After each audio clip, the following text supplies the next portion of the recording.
It's weird that why would I be feeling it in my eyes? A roguish face, flowing blonde hair, a husky, low voice, and the exclamation, "Wow!" Owen Wilson's unmistakable signature, the sound that could make an audience laugh the moment he opened his mouth. He is the emblem of subtle humor, a familiar name in the collection of cinema's joyful moments. But the truth is far harsher.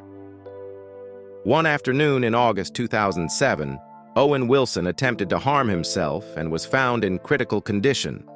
A symbol of laughter suddenly revealed as a man standing on the edge. He survived, but that moment tore apart the veneer of comedy, exposing the loneliness, the fear, and the hidden wounds that the stage lights never reached. What lay behind that collapse? Why would someone who seemed to have it all, fame, money, friends, once wish to end his own life? In the next part, we will uncover the little-known corners, searching for the real Owen Wilson and the reasons he had to endure so much. Owen Cunningham Wilson was born on November 18, 1968, in Dallas, Texas. He was the second of three brothers. His father, Robert Wilson, worked as an executive at a public television station, while his mother, Laura Wilson, was a highly regarded photographer in the art world. His older brother, Andrew, and his younger brother, Luke, would later also become actors. Despite their father's career in television, the paradox was that the three boys grew up in a home without a TV. If they wanted to watch an afternoon movie, they had to run over to a friend's house. Owen's childhood, therefore, was not confined to a screen, but filled with self-staged plays, backyard football matches, and endless mischief. Yet behind that mischievous exterior, Owen soon revealed a stubborn streak. In his sophomore year at St. Mark's, he was caught cheating on a geometry test. When pressured to name another student, Owen flatly refused and was expelled. That shock sent him to a strict military academy, where endless drills and iron discipline forced the Dallas teenager to grow up fast. It was also at St. Mark's that Owen received a scar that would never fade. In a schoolyard fight, a hard hook broke his nose completely to one side. Years later, while playing football with friends at the University of Texas, his nose broke again. And so, on that roguish face, framed by flowing blonde hair, remained a permanent mark, the trace of a rebellious youth, of schoolyard violence, and of life's rough collisions. While many stars opt for surgery to keep a flawless look before the camera, Owen did the opposite. He openly said he never intended to fix it because that nose was part of his true self. Free from military uniforms, Owen entered the University of Texas at Austin, majoring in English. But just like in high school, his studies never reached completion. Only a few semesters away from graduation, he dropped out. Yet it was here that he met Wes Anderson in a screenwriting class, a fateful encounter. From a shabby, peeling apartment, they began writing their first scripts. It was there that Owen Wilson discovered humor wasn't only a way to mask wounds, it could become cinematic material, and the ticket out of dusty Texas into a larger world. The beginning of a lifelong friendship came from a script written in Austin. Owen Wilson and Wes Anderson, two dreamy students, turned a prank about a fake break-in to force their landlord to repair the apartment into cinematic material. The result was Bottle Rocket, originally just 13 minutes long, yet it caught the eye of director-producer James L. Brooks. So impressed, he poured $5 million and a full crew into making it a feature-length film. In both the short and the feature version, 1996, Wes Anderson stood behind the camera, while Owen Wilson became the story's heart, playing Dignan, the naive optimist dragging friends into clumsy criminal schemes. Though the film bombed at the box office, with test screenings labeled disasters, Bottle Rocket planted a bigger seed. Critics began noticing Wes Anderson and Owen Wilson, while home video audiences recognized a fresh comedic voice. For Owen, however, the shock was so great he considered abandoning acting altogether to enlist in the military, once again nearly veering off course. From that failure, Hollywood opened another door. Owen quickly picked up small but memorable roles, such as in Jim Carrey's The Cable Guy, 1996, directed by Ben Stiller. This wasn't just a career stepping stone, but also the start of a lifelong bond with Stiller, the two soon regarded as core members of the frat pack. This group of actors weren't just casual comedy collaborators. The press called them a task force, rescuing American comedy in decline during the late 1990s. Jack Black, Will Ferrell, Luke Wilson, Steve Carell, Seth Rogen, Paul Rudd, Vince Vaughn, all contributed sparks, but Owen was among the first faces to define the movement. From someone on the verge of quitting, he suddenly became a pillar of a generation that flipped Hollywood comedy on its head. In the years that followed, Owen gradually broke into bigger films. He was swallowed whole in Anaconda, 1997, then only 2 years later appeared in the disaster blockbuster Armageddon, 1998. For audiences, it was just a noisy summer spectacle. For Owen, it was a miraculous leap. From an actor nearly ready to give up his dream for the Army, he was unexpectedly chosen by Michael Bay simply because Bay loved Bottle Rocket. This paradox, a box office bomb opening the door to a blockbuster, catapulted Owen from the depths of failure straight into the A-list.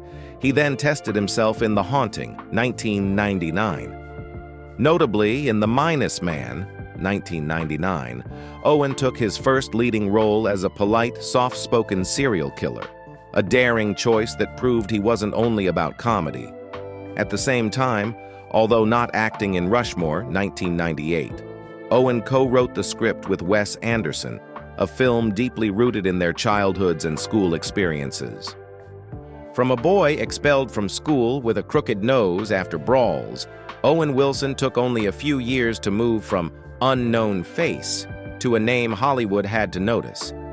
And that foundation was built on 3 elements: a lifelong friendship with Wes Anderson, camaraderie in the frat pack, and a fearless approach to acting challenges.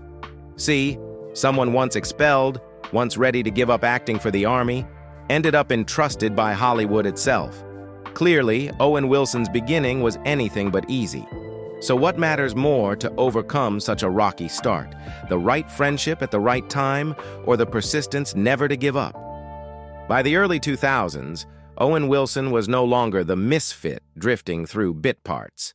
He had become a box office draw, one of Hollywood's brightest comedic faces. The true explosion that put Owen Wilson on the global map was Shanghai Noon, 2000. This wasn't just another US-Hong Kong collaboration, but the collision of 2 polar opposites. Jackie Chan, the disciplined martial arts master, precise down to every kick, and Owen Wilson, the smooth-talking cowboy, bumbling yet irresistibly charming. That fire and water contrast created a golden formula, one through punches, the other through lines. And together they had audiences around the world in stitches. The irony was that both stars, so effortless on screen, shared the same fear behind the scenes: horses. Wilson admitted that though he grew up in Texas, he had never ridden one, and Jackie Chan wasn't comfortable either. Both had to train rigorously to embody their cowboy and bodyguard roles. Time and again, Owen improvised extra lines and scenarios for his character Roy O'Bannon, a rock star-like outlaw fond of brothels and tequila, much to director Tom Day's delight. But not every scene was fun.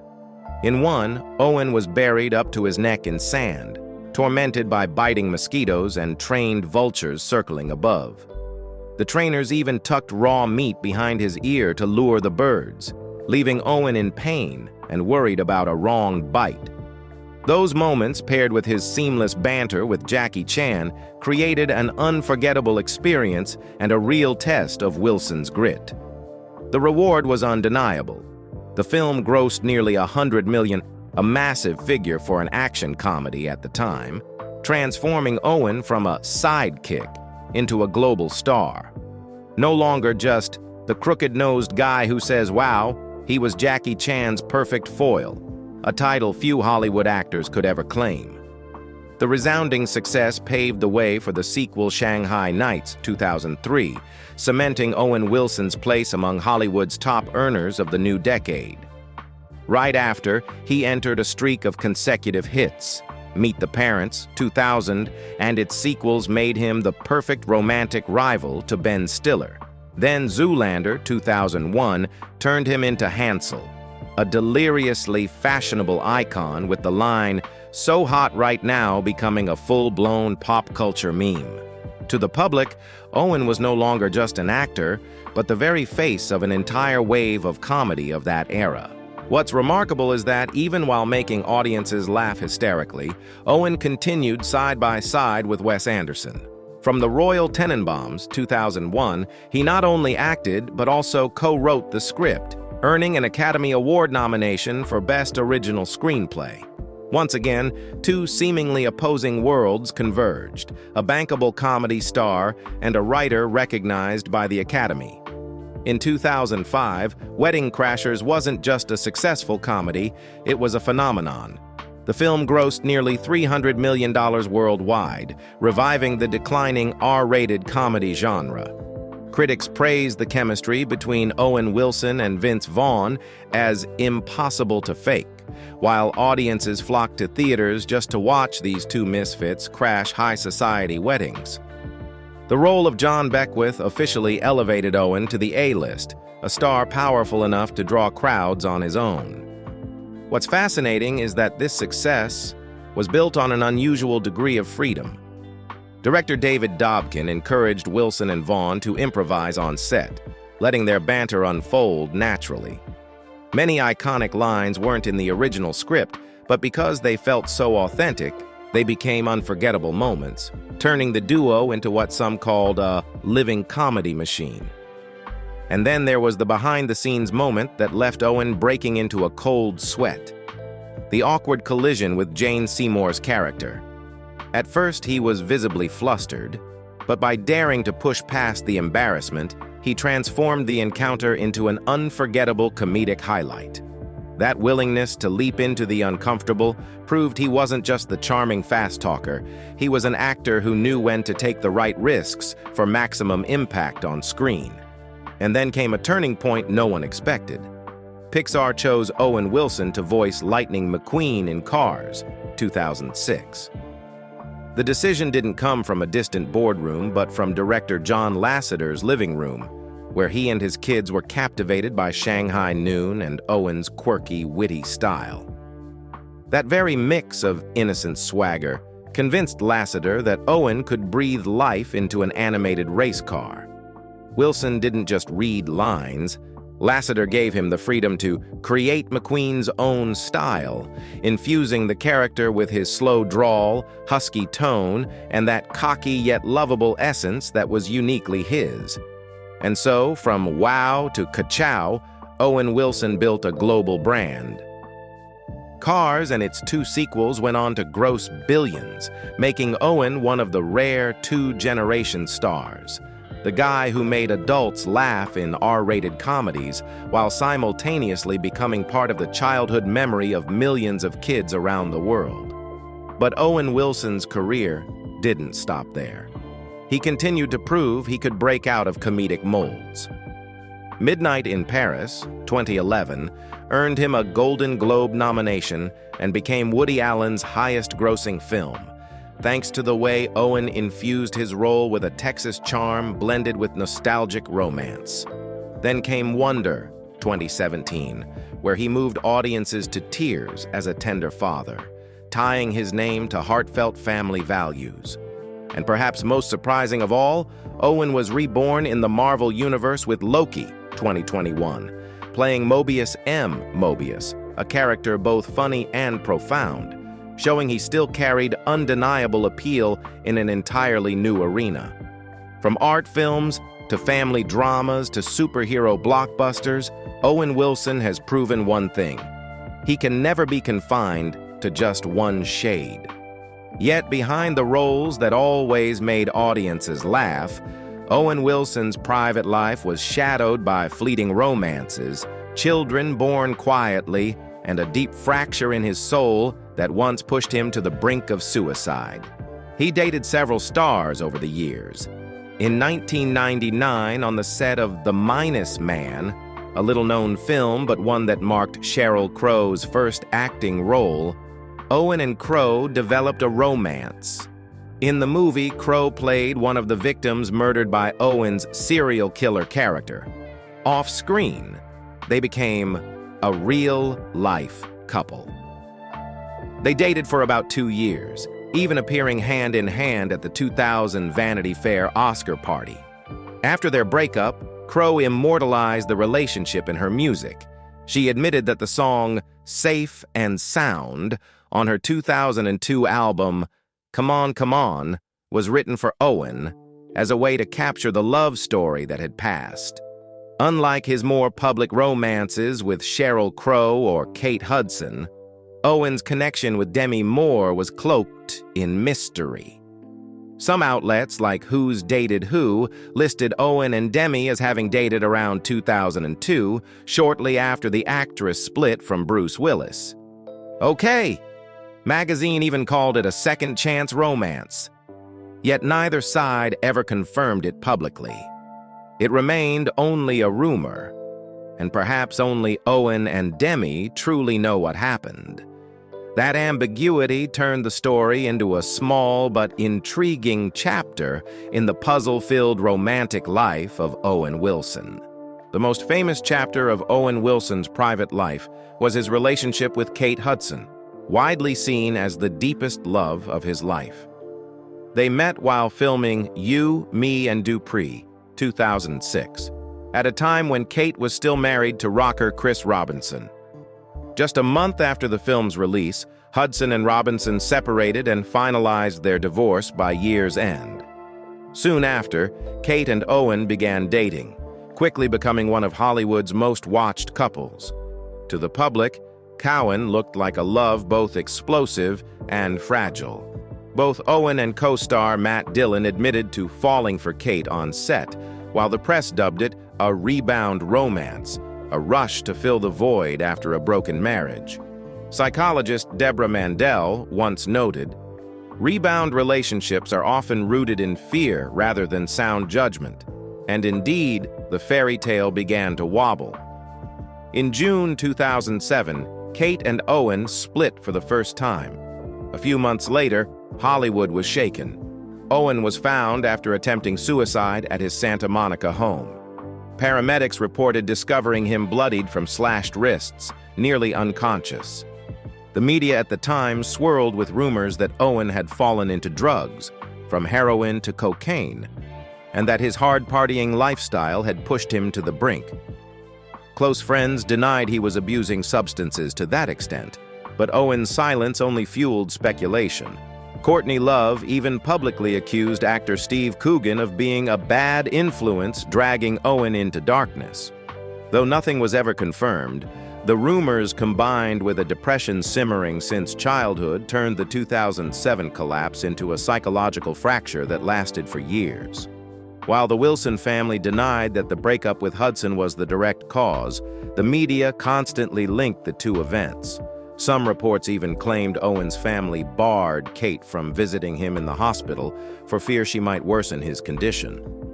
People close to him revealed that Owen had once called Kate the only woman he truly loved, and seeing her quickly dating Dax Shepard just 3 months after their split reportedly devastated him. After being saved, Owen confided to friends that he hadn't truly wanted to die, only to quiet the pain. Yet that moment etched itself as a long, lingering shadow across his life. The two would reunite briefly a few times, from a birthday party in Miami in 2008 to an attempted reconciliation in 2009, but eventually Kate appeared with Alex Rodriguez, drawing the final line under a turbulent 3-year on-and-off romance. Years later, looking back, Hudson admitted briefly in Vogue, "Owen is a very lovely person, and I loved him very much. I wish him all the best." For Kate Hudson, it was just a beautiful chapter that had closed. But for Owen Wilson, it remained the fateful romance, and the very catalyst that pushed him into the darkest moment of his life in 2007. After Hudson, Owen became the father of 3 children with 3 different women. With Jade Duell, he welcomed his first son, Robert Ford Wilson, born January 14, 2011. Owen once proudly shared that he mastered diaper changing from day one, and the experience made him realize he was a more capable father than he had imagined. As Ford grew, he inherited his father's sense of humor. On The Ellen Show in 2017, Owen laughed that everything Ford says is the funniest thing ever. The boy also developed a passion for sports, and in late 2023, Owen was spotted alongside Jade Duell cheering Ford on at a school soccer match.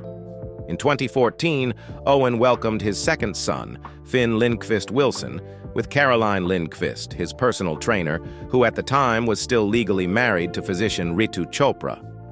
Finn's birth stirred gossip, but for Owen, the boy was pure joy.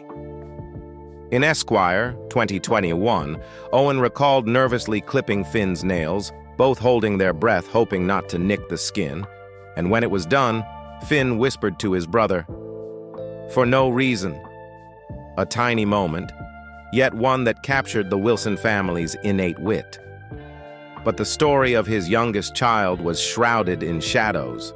On October 9, 2018, Varuni Vongsvirats gave birth to daughter Lila Aranya Wilson. According to Us Weekly, in a court document from June that year, Owen had checked the box, "No visitation." Varuni repeatedly called on him publicly to meet his daughter, pointing out the irony of Owen often playing tender fathers on screen while never once holding his own child in real life. "Lila needs a father," she told Daily Mail in 2019, even insisting the girl resembled Owen in many ways. By Lila's 3rd birthday in 2021, Varuni confirmed he still hadn't met her. Though he provided financial support, it couldn't fill the emotional void. In 2022, Varuni shared photos of the two celebrating Lila's 4th birthday, affirming that the little girl was growing up with love, but missing a vital half. After all the heartbreaks in love and the unhealed wounds in his private life, many thought Owen Wilson would falter. Yet that very paradox became part of his legacy, a comedian carrying darkness within, so that every performance bore the fragile truth of the man behind the laughter. Owen Wilson's legacy isn't confined to box office numbers, but in something far harder to measure: the way he makes audiences laugh while suddenly worrying for themselves. For children, Owen will forever be the voice of Ka Chow from Lightning McQueen, a character he didn't just dub but infused with competitiveness, clumsy charm, and ultimately growth. Stages Owen himself had lived through in real life. Millions of kids around the world called him McQueen before they ever knew his real name. And when they grew up, they met him again in wonder. This time not as a race car, but as a tender father facing the fear of having a child who was different. A full circle, from the innocent laughter of childhood to the warm embrace of family. For adult audiences, Owen is an irreplaceable piece of Wes Anderson's world. It's no coincidence that Anderson, a director obsessed with perfect balance in every frame, kept a special place just for Owen. He wasn't always the brightest star in the ensemble, but he was the red thread running through it all, from Bottle Rocket to the Royal Tenenbaums to Midnight in Paris. There, Owen appeared as a half-real, half-fictional figure, always a bit lost, a bit naive, but reflecting something deeply human that audiences recognized in themselves. In a Hollywood that flaunts muscles and shocking twists, Owen left his mark through imperfection. He didn't build an image of invincibility, but revealed clumsiness, anxiety, even cracks. That's why his near suicide in 2007, instead of destroying his image, made him another kind of symbol. The embodiment of vulnerability that everyone carries within. When a comedian who once made the world laugh admitted he wasn't always happy, audiences suddenly saw themselves in him. Perhaps Owen Wilson's greatest influence is the shift in how people view comedians. He proved that behind a laugh can lie an abyss. And because of that, whether as McQueen, Gil in Midnight in Paris, or Mobius in Loki, his roles all left a different resonance. Audiences walked away entertained, but also with a fragment of reflection. Owen Wilson's legacy isn't golden Oscars or revenue charts. It's his ability to make the world pause, even for a few seconds after the laughter, and remember that even those who seem happiest still need to be understood. Today, Owen Wilson continues to live quietly in Malibu, in an oceanfront home where he can keep away from paparazzi lenses and the constant buzz of Hollywood. He is rarely seen on red carpets, appearing more often in ordinary moments. Wearing a t-shirt and shorts, standing on the sidelines cheering for Ford and Finn. At a 2025 premiere, he even revealed that he had secretly taken his sons to play Topgolf, a way to bond with them through sports, while also feeling closer to my dad whenever he held a golf club. Robert Wilson, the father he still carries in memory. This piece, however, still carries shadows. With Lila, his youngest daughter born in 2018, Owen has never been seen publicly by her side. Each birthday, her mother shares photos and mentions the absence, a painful paradox when audiences recall how often Owen plays gentle fathers on screen. In 2025, he made a surprising comeback with Stick on Apple TV+, where he not only starred, but also produced. The show cast him as Bryce Cahill, a fallen former golf pro who becomes the coach of a gifted teenager. Preparing for the role by learning golf turned into something personal. From someone who had never played, Owen trained relentlessly and suddenly realized many of his swings mirrored his father's style. It was a way to reconnect, he admitted. The series quickly earned a Season 2 renewal thanks to high viewership, proving that even in his 50s, Owen could still find a fresh breakthrough for his career. Beyond Stick, he is also set to return in Meet the Parents 4, star in the action film Runner shot in Australia, and headline the comedy Rolling Loud with Matt Rife, a story about a father trying to bond with his child through a music festival. He and Vince Vaughn even reunited for a commercial campaign, rekindling memories of their Wedding Crashers heyday. Alongside his work, Owen has revealed more of his offbeat personal side.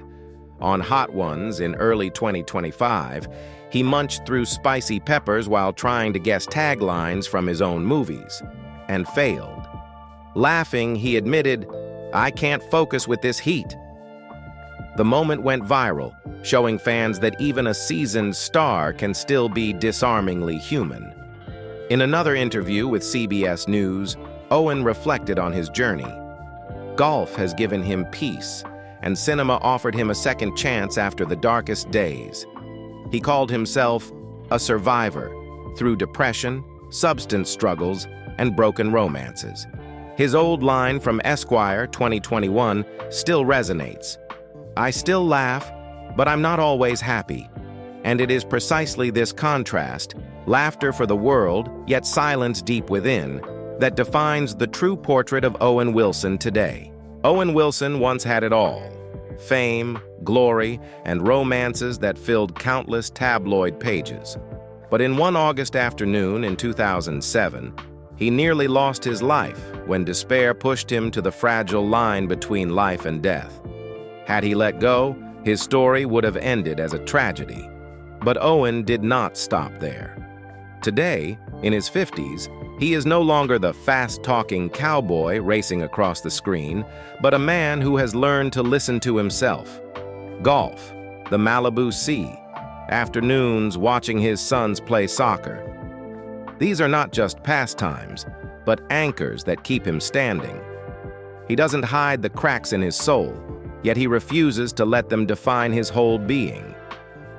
Owen Wilson's journey reminds us, no one is immune to darkness, not even those best at making others laugh. But true value doesn't lie in concealing pain. It lies in daring to live with it and still smile. Sometimes, the greatest victory is not a career-defining role or a box office record, but the daily choice to keep moving forward in search of genuine laughter. And what about you? Looking back at Owen Wilson's tumultuous journey, have you ever asked yourself, where does the laughter in your life come from? And is it enough to keep you balanced between heartbreak and hope? Share your thoughts in the comments, and don't forget to hit subscribe so you can join us in discovering stories that are more real than any movie.